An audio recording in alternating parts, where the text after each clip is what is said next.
আওয়ামী লীগ বাংলাদেশে খুন করেছে, আয়না ঘর করেছে, হত্যা করেছে, সন্ত্রাস করেছে। সেই আওয়ামী লীগ বাংলাদেশে রাজনীতি করার কোন অধিকার রাখে না।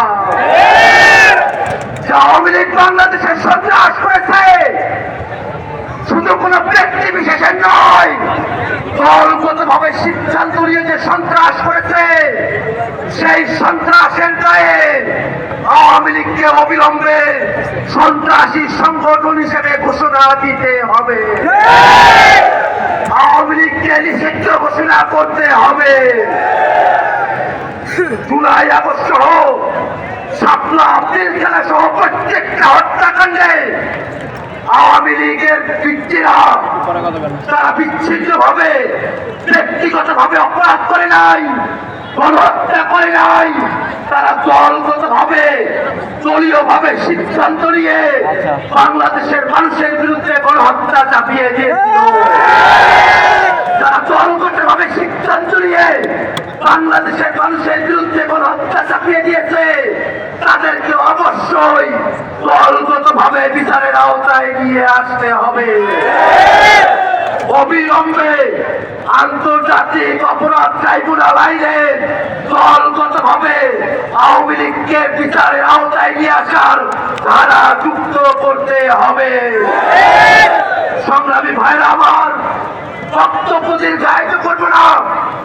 আমরা দীর্ঘ সময় ধরে জুলাইয়ের যোদ্ধারা বাংলাদেশের প্রশ্নে, নতুন বাংলাদেশের প্রশ্নে, জুলাইয়ের শিক্ষার প্রশ্নে, জুলাই ঘোষণাপত্রের দাবি জানিয়ে আসছি। সরকারের তরফ থেকে নানা ধরনের পরিবেশ হয়েছে, আমরা আর কোন পরিবেশই সহ্য করতে চাই না। অবিলম্বে জুলাই ঘোষণাপত্র জারি করতে হবে।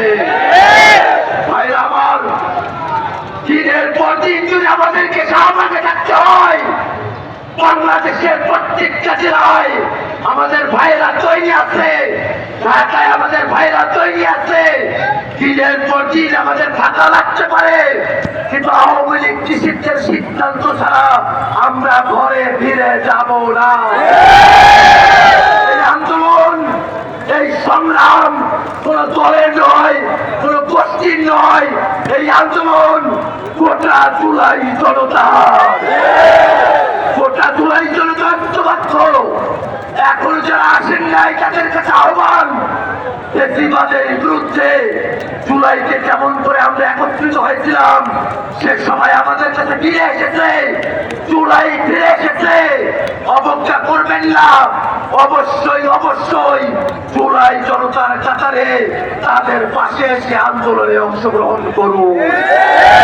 ভাইরা আমার, আপনাদের অনেকের কষ্ট হচ্ছে, তীব্র তাপদাহে আমাদের অনেক ভাইরা অসুস্থ হচ্ছেন, কিন্তু আমাদের ভাইদের মধ্যে, আমাদের বোনেদের মধ্যে যে মনোবল রয়েছে সেই মনোবলের সাহসে আমরা দিনের পর দিন যুদ্ধ অবস্থান করতে হয়। ধন্যবাদ সকলকে।